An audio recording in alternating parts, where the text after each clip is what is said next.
Hi friends, मैं उपेंद्र कुमार पांडे। आप देख रहे हैं पंडित उपेंद्र स्टडी क्लासेस में। गैस में जैसा कि आप लोग को थ्योरी ऑफ मशीन के चैप्टर 6 के कुछ टॉपिक आपको नेक्स्ट क्लासेस में मैंने बात किया था। आज का टॉपिक होने वाला है मोशन ऑफ फॉलोअर, मतलब फॉलोअर की गतियां कौन कौन सी होती हैं। इन टॉपिक के बारे में डिस्कशन करने वाले हैं। तो यहाँ पे वीडियो काफ़ी हेल्पफुल होने वाली है। वीडियो लास्ट तक देखना, तभी आप लोग को समझ में आएगा।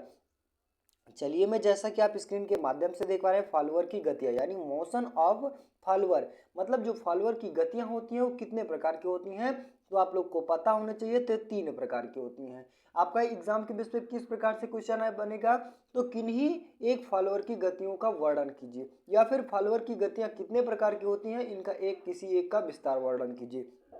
इस प्रकार से क्वेश्चन बनते हैं। तो आप लोग को मैं बता दूं कि आप लोग को जो फॉलोअर की गतियां होती हैं वो कितने प्रकार की होती हैं, वो 3 प्रकार की होती हैं। कौन कौन सी आ जाती हैं, तो पहली आ जाती है आपकी सामान्य वेग के आधार पर।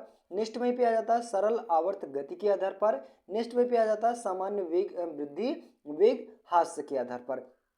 यानी जो फॉलोअर की गतियां होती हैं कितने प्रकार की होती हैं, तो 3 प्रकार की होती हैं। अब 3 में से आपको इस सिलेबस में बात किया जाए तो सिलेबस में केवल आपकी सामान्य वेग यानी यूनिफॉर्म वेलोसिटी के माध्यम से आप लोग को जो गतियां हैं, मोशन है, इनके बारे में आप लोग को पढ़ना है, क्योंकि सिलेबस में केवल एक ही टॉपिक के बारे में आप लोग को वर्णन करने के विस्तार करेगा। और यहाँ पे एग्जाम के बेस पे भी आएगा किस प्रकार से, फॉलोअर की गतियां क्या होती हैं, सामान्य वेग का विस्तार कीजिए। ठीक है, इस बेस से क्वेश्चन बनेगा। तो बात किया जाए आपका सामान्य वेग, यानी जो सामान्य वेग के आधार पर फॉलोअर की गतियां होती हैं वो किस प्रकार से होती हैं, बात किया जाए हम डिफिनीशन के माध्यम से। तो डिफिनीशन जैसा कि आप लोग को हम देखेंगे, तो डिफिनीशन हमारा क्या कहता है कि फॉलोअर की सामान्य गति अंतर्गत विस्थापन के वेग त्वरण के आरेख को प्रदर्शित करता है। मतलब जो फॉलोअर की सामान्य गति होती है उसके अंतर्गत किस किस चीज की हमें जरूरत होती है, तो विस्थापन का वेग की जरूरत होती है और त्वरण का जरूरत है, मतलब वेग की जरूरत होती है और त्वरण का जरूरत होती है, प्रदर्शित किया गया है। इस आरेख के आधार पर क्षैतिज रेखा, किस रेखा, कौन सी रेखा, तो क्षैतिज रेखा समय अर्थात कैम और चक्कर में कितने सेकंड लगे को प्रदर्शित करता है। मीन्स कहने का मतलब है जो इसमें सामान्य वेग की, मतलब फॉलोअर की जो सामान्य गति होती है उसकी इसके अंतर्गत की जाती है, वेग और त्वरण के अंतर्गत की जाती है।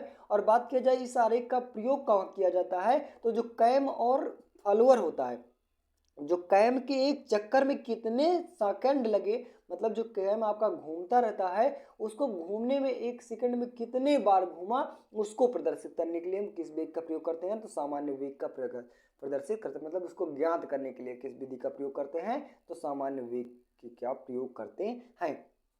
आगे बात किया जाए कैम के कोणीय विस्थापन को डिग्री में तथा ऊर्ध्वाधर रेखा क्रमशः फॉलोअर को विस्थापन वेग तथा त्वरण को प्रदर्शित करती है। वही बताया गया, जो उसका कोणीय वेग हो गया, मतलब ऊर्ध्वाधर में रहेगा तो क्या होगा, फॉलोअर की विस्थापन के वेग और त्वरण को प्रदर्शित करेगा। और वहीं पे बात किया जाए उसका कैम के कोणीय विस्थापन रहेगा तो उसका जो ऊर्ध्वाधर रेखा होगा वो किसको प्रदर्शित करता है, आपका वेग और त्वरण को प्रदर्शित करता है। यहाँ पे मैं बात एक बार फिर से रिपीट करना चाहता हूँ। तो इसका कहने का मतलब है कि जो फॉलोअर की सामान्य गति होती है उसके अंतर्गत हम किस चीज़ की जरूरत पड़ती है, तो वेग और त्वरण की जरूरत होती है। अब वही बात किया जाए इसका यूजेस कहाँ किया जाता है, तो आप लोग को जो कैम के एक चक्कर में कितने सेकंड में वो लग रही है उनको ज्ञात करने के लिए इसका प्रयोग करते हैं। और या फिर हम कैम का जो कोणीय विस्थापन होता है उसको हम डिग्री सेल्सियस में कन्वर्ट करने के लिए हम फॉलोअर का जो विस्थापन होता है वो किसको प्रदर्शित करता है, वेग और त्वरण को प्रदर्शित करता है। मतलब कहने का मतलब है जो सामान्य वेग की फॉलोअर की गतियां होती हैं वो किस पर डिपेंड होती हैं, तो वेग और त्वरण पर डिपेंड होती है। यहाँ पे बात किया जाए जैसा कि आप लोग को फिगर के माध्यम से, तो फिगर जैसा कि आप स्क्रीन के माध्यम से देख पा रहे हैं, यहाँ पे पूरा मैं छोटा करके दिखा दूँ आपको। तो यहाँ पे आप देख पा रहे हैं जब यहाँ से आपका इंजन स्टार्ट होता है तो वो कहाँ से जाता है, आपका Q1 से लेकर Q2 के बीच में, मतलब वो F तक जाता है, ऊपर जाता है। और ऊपर जाने के बाद क्वेश्चन क्या होता है आपका, यहाँ से, मतलब यहाँ से पहला वेग लिया गया, मतलब ये क्या हुआ, चूसण हुआ, और चूसण करने के बाद उसका विस्तार हो गया, और विस्तार करने के बाद जली हुई गैसों को क्या किया गया, एडजस्ट कर दिया गया। मतलब Q1 Q2 और Q3, मतलब विस्थापन आरेख आपका कितना हुआ, 3 पार्ट में डिपेंड किया। और वहीं पे दूसरे वाले पार्ट में आ जाता है उसका, तो ये आपका यहाँ से यहाँ तक मतलब कुछ धीरे चढ़ा, फिर उसके बाद धीरे चढ़ने के बाद तब फिर ऊंचाई पे मतलब चढ़ा, फिर उसके बाद इसका विस्तार हुआ, विस्तार करने के बाद धीरे धीरे क्या हुआ, कम हो गया। ठीक है, वही प्रोसेस। अब नेक्स्ट बात किया जाए उसका जो वेग आरेख किस प्रकार से होता है, तो वेग आरेख सबसे पहले क्या किया जाता है, ऊपर से मतलब स्टार्ट होता है, स्टार्ट करने के बाद निचले सतहों पे आ जाता है, मतलब जिस प्रकार से एनर्जी खत्म होगी तो नीचे सतहों पे आएगा ना।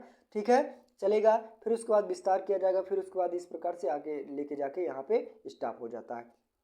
उसी प्रकार वेग आरेख में इसमें भी दिखाया गया है, पहले स्टार्ट हुआ, फिर उसके बाद विस्तार किया गया, फिर स्टार्ट हुआ, फिर विस्तार, फिर उसके बाद इस प्रकार से।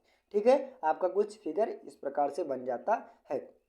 और वहीं पे त्वरण आरेख आपका देख पा रहे हैं, तो यहाँ पे सबसे पहले स्टार्ट हुआ, फिर उसके बाद विस्तार हो गया, फिर उसके बाद एग्जॉस्ट हो गया, फिर उसी में भी इसी प्रोसेस चलता रहता है। ठीक है, त्वरण वेग आरेख में तो यहाँ पे आप लोग को, जैसा कि आप लोग को मैंने बताया कि क्या इसमें प्रोसेस होता है और कौन सा प्रोसेस के बेस पे ये कार्य करता है, ये पूर्ण रूप से जानकारी मिल गई होगी।